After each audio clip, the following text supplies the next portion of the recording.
আরাফাত দিনের দোয়া হলো সবচেয়ে সেরা দোয়া। বছরে যে কোনো সময়ের মধ্যে সেরা দোয়া হলো আরাফাত দিনের দোয়া। আরাফাত দিনের অনুসরণে জিলহজের 9 তারিখে পৃথিবীর বিভিন্ন প্রান্তে থাকা মুসলমানরা নফল রোজা রাখবেন। এতে 1 বছর পূর্বের আর হায়াতে বাঁচিয়ে রাখলে আল্লাহ তাআলা অগ্রিম 1 বছরের গুনাহ আল্লাহ মাফ করে দিবেন। এই রোজাটাকে জিলহজের 9 তারিখেই রাখবো নাকি আরাফাত দিন হাজিদের অবস্থানকে হিসাব করে রাখবো? আরাফাত দিনের বিশেষ আমল কি বিস্তারিত বলুন। আরাফাত দিনের আমল যারা আরাফায় অবস্থান করছেন তাদের জন্য একরকম, আর আরাফাত দিনে যারা আরাফায় অবস্থান করছেন না, বিশ্বব্যাপী বিভিন্ন জায়গায় আছেন, তাদের জন্য ভিন্ন রকম। যারা আরাফা অবস্থান করছেন, নবী আলাইহিস সালাম বলেছেন খায়রুদ দুআ এ দুআ ইয়াউমি আরাফা। এই হাদিসের এই অংশটা যদিও আম, এখান থেকে আরাফাত দিনের দোয়াকে নবীজি বলেছেন আরাফাত দিনের দোয়া হলো সবচেয়ে সেরা দোয়া। বছরে যে কোনো সময়ের মধ্যে সেরা দোয়া হলো আরাফাত দিনের দোয়া।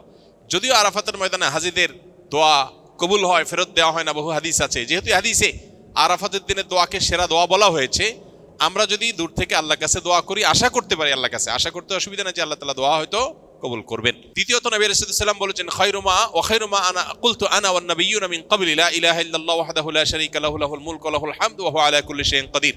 আরাফাত দিনে নবী আলাইহিস সালাম বলেছেন আমি এবং আমার পূর্বে নবী রাসূলরা যত দোয়া আল্লাহর কাছে করেছেন এর মধ্যে সবচেয়ে সেরা হলো এটা, লা ইলাহা ইল্লাল্লাহু ওয়াহদাহু লা শারীকা লাহু লাহুল মুলকু ওয়া লাহুল হামদু ওয়া হুয়া আলা কুল্লি শাইইন কাদির। এটা আমরা বিশেষ করে পাঠ করব। আরাফাত দিনে হাজী সাহেবদের জন্য রোজা রাখা নিষেধ, বেশি বেশি দোয়া করবেন তারা, তাদের জন্য করণীয় আমলগুলো। আর আরাফাত দিনের অনুসরণে জিলহজের 9 তারিখে পৃথিবীর বিভিন্ন প্রান্তে থাকা মুসলমানরা নফল রোজা রাখবেন। এতে 1 বছর পূর্বের আর হায়াতে বাঁচিয়ে রাখলে আল্লাহ তাআলা অগ্রিম 1 বছরের গুনাহ আল্লাহ মাফ করে দিবেন।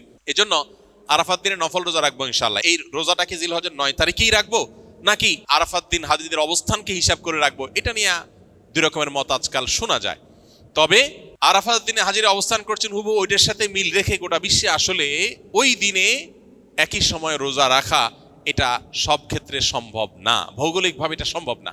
এই জন্য জিলহজের 9 তারিখটা যদি কেউ রোজা রাখেন ইনশাআল্লাহ বিদিল্লাহ তিনি এই ফজিলত এবং এই তাৎপর্য মাহাত্ম্য পেয়ে যাবেন, এবং এই মতটা অধিকতর সব দিক থেকে সমৃদ্ধ এবং যুক্তি সমৃদ্ধ। এই জন্য আমরা আরাফাত দিনে যারা আরাফাতের ময়দানে অবস্থান করছি না তারা রোজা রাখবো ইনশাআল্লাহ বেশি বেশি করে।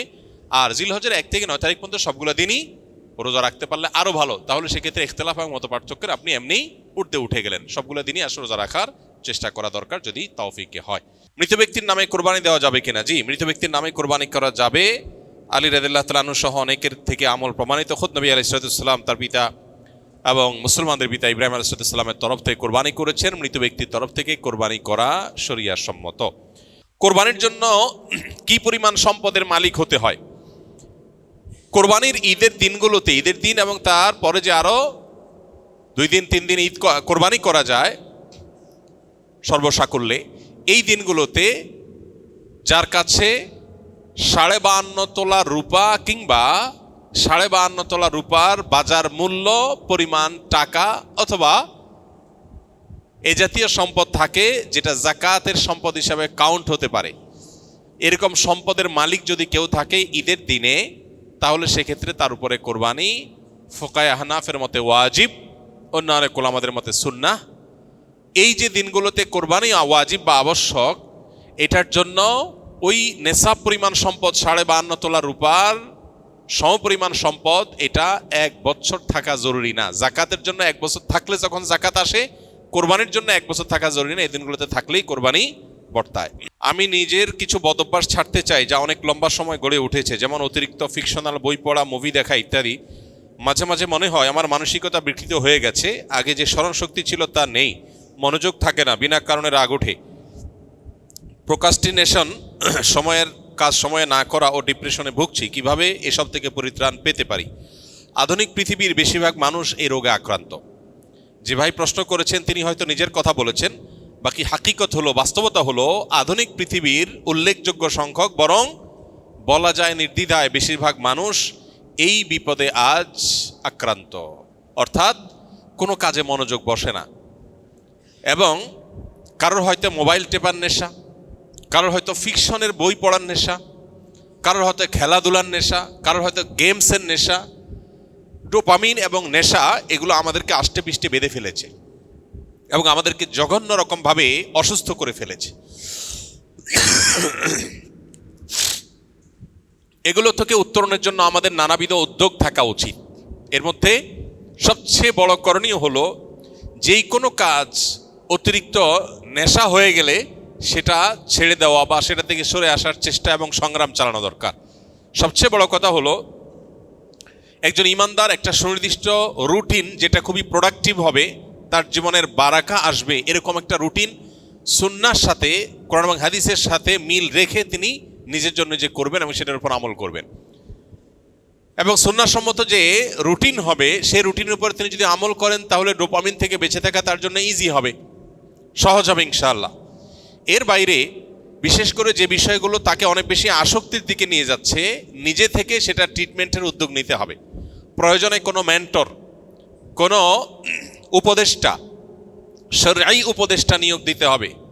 নিয়োগ দেওয়া মানে বেতনভিত্তিক নিয়োগের কথা না, মানে কাউকে ফিক্স করা উচিত যে আপনি আমাকে গাইড করেন, যিনি কোরআন এবং হাদিসের আলোকে বিচক্ষণতার সাথে আমাকে গাইড করতে পারবেন। তাহলে সেক্ষেত্রে এই গাইডলাইনগুলো মানুষকে অনেক সময় হেল্প করে, নিজেরটা নিজে অনেক সময় করে উঠতে পারে না। এবং সবচেয়ে বড় কথা হলো এবং সর্বশেষ কথা হলো আল্লাহ রাব্বুল আলামিনের কাছে আমাদের কায়মন বাক্যে দোয়া করা দরকার, আল্লাহ যেন আমাদেরকে নেশাগুলো থেকে বেঁচে থাকার তৌফিক দান করেন। আমাদের টিনেজাররা, উঠতি বয়সের তরুণরা, এমন ছেলে মেয়ে খুঁজে পাওয়া এখন কঠিন যার ভেতরে কোনো নেশা নাই। প্রত্যেকে নানান নেশায়, নানান রকমের বদভ্যাসে আজ আক্রান্ত হয়ে গেছে। আধুনিক পৃথিবীর যে সমস্ত মায়া জাল আছে এগুলো থেকে কে কতটা দূরে থাকতে পারছেন, স্মার্টফোন থেকে, সোশ্যাল মিডিয়া থেকে কে কতটা দূরে থাকতে পারছেন, এটার উপরে অনেকখানি নির্ভর করে আজকালকার যে সমস্ত ডোপামিন, যে সমস্ত আসক্তির বিষয়গুলো ছড়িয়ে ছিটিয়ে আছে, এগুলো থেকে বেঁচে থাকাটা। এজন্য মোবাইল ব্যবহার করলেও সেটা লিমিটেড টাইমে ব্যবহার করা উচিত। সোশ্যাল মিডিয়ার ব্যবহার করতে হলেও নির্দিষ্ট সময়, আজকাল অনেক অ্যাপ আছে যে নির্দিষ্ট সময়ের পর এটা লক হয়ে যাবে, সেগুলো ডাউনলোড করে আপনি লক করে ফেলেন, নিজের ব্যাপারে নিজের বিভিন্ন রকম বাইন্ডিংস আনেন। এটা ছাড়া আমরা কেউ আসলে রক্ষা পাবো না। আখেরাত তো শেষই, দুনিয়াও বরবাদ হয়ে যাচ্ছে, ঘরে ঘরে ডিপ্রেশন। আমরা গত সপ্তাহে সম্ভবত বলেছি, বিশ্ব স্বাস্থ্য সংস্থার জরিপ বলছে 2030-এর পর গোটা পৃথিবীতে সবচেয়ে বেশি পরিমাণে যে রোগ ছড়িয়ে পড়বে, বেশি পরিমাণে যে রোগের রোগী গোটা পৃথিবীতে পাওয়া যাবে, সে রোগটার নাম হলো ডিপ্রেশন। আমরা একদিকে দেখতে পাচ্ছি সুখের উপকরণ, নানাবিধ উপকরণ সুখের, এগুলো দিন দিন বাড়ছে। আবার অপর দিকে দেখতে পাচ্ছি পৃথিবীতে দুঃখী মানুষের সংখ্যা, ডিপ্রেসড মানুষের সংখ্যা, পেরেশান মানুষের সংখ্যা, পরিমাণ দিন দিন বাড়ছে।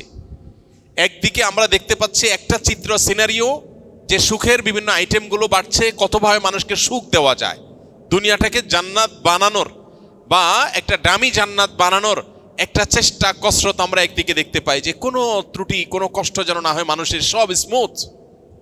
এটা একটা সিনারিও। আর আরেকটা সিনারিও হলো প্রত্যেকটা ঘরে ঘরে, বড়রা তো আর বড়রা, মানব ইতিহাসে কখনো বাচ্চারা যেখানে ডিপ্রেসড এরকম ছিল না, এখন ঘরে ঘরে যত আধুনিক, যত উন্নত, যত অগ্রসর, তত বেশি বাচ্চাদের মধ্যেও ডিপ্রেশন বেশি পাওয়া যাচ্ছে, আত্মহত্যার প্রবণতা বাড়ছে।